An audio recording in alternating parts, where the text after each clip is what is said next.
অভিনেতা গোবিন্দা একটা সময় ভয়াবহ দুঃসময়ের মধ্য দিয়ে গিয়েছেন। পরিবারে পরপর 11 জনের মৃত্যু। সম্পূর্ণ তছনছ হয়ে যায় তার জীবন। তার মধ্যে ছিল তার কোলের সন্তানও। কি ঘটেছিল ঠিক বিস্তারিত থাকছে সম্পূর্ণ প্রতিবেদনে। বন্ধুরা, চ্যানেলে নতুন হলে চ্যানেলটি সাবস্ক্রাইব করে রাখতে পারেন। 8-এর দশকের সুপারস্টার তিনি। এই মুহূর্তে বড় পর্দায় খুব একটা দেখা না গেলেও তার ভক্ত সংখ্যা কিন্তু সেভাবে কমেনি। তিনি গোবিন্দা গত বছরই গুলিবিদ্ধ হয়ে যিনি ভর্তি ছিলেন হাসপাতালে। শত কষ্টের পরেও মুখের হাসি ম্লান হয় না তার। জানেন কি, এই দুঃসময় তার জীবনে নতুন বা বিচ্ছিন্ন কোনো ঘটনা নয়। পরিবারে পরপর 11 জনের মৃত্যু। সম্পূর্ণ তছনছ হয়ে যায় তার জীবন। এর মধ্যে রয়েছে তার কোলের সন্তানও। আর কারা? বেশ কিছুদিন আগে এক সাক্ষাৎকারে গোবিন্দা নিজেই জানান এই কথা। তিনি বলেন, 11 জন প্রয়াত হয়েছিলেন আমাদের পরিবারে।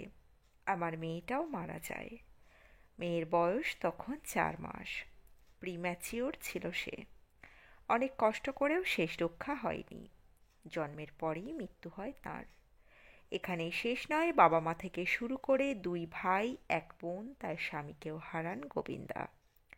ভাই বোনেদের সন্তানদের দায়িত্ব এসে পড়ে তার কাঁধে। না, দায়িত্ব থেকে পালিয়ে যাননি তিনি। তাদের পাশে থাকেন। তার ভাগ্নে কৃষ্ণা অভিষেক টেলিভিশন দুনিয়ায় বেশ পরিচিত নাম। আর তার এক ভাগ্নি রাগিনী খান্নাও বলিউডে বেশ নাম করেছেন। 2 ছেলে মেয়েকে নিয়ে গোবিন্দাও এখন বেশ সুখে আছেন। তবু অতীত এখনো তাকে বিধ্বস্ত করে মাঝে মধ্যে। মনে পড়ে যায় হারিয়ে ফেলা মানুষদের কথা। অভিনেতা তাই বিভিন্ন ইন্টারভিউতে তার এই স্মৃতিচারণা করে থাকেন। তো বন্ধুরা, এই আপডেটে ছিল এতটুকুই। দ্রুত ফিরে আসছি এরকমই নতুন কোনো আপডেট নিয়ে। অজানা গল্প চ্যানেলের সঙ্গে থাকার জন্য সকল দর্শক বন্ধুকে অসংখ্য ধন্যবাদ। দেখতে থাকুন, চোখ রাখুন অজানা গল্প চ্যানেলে।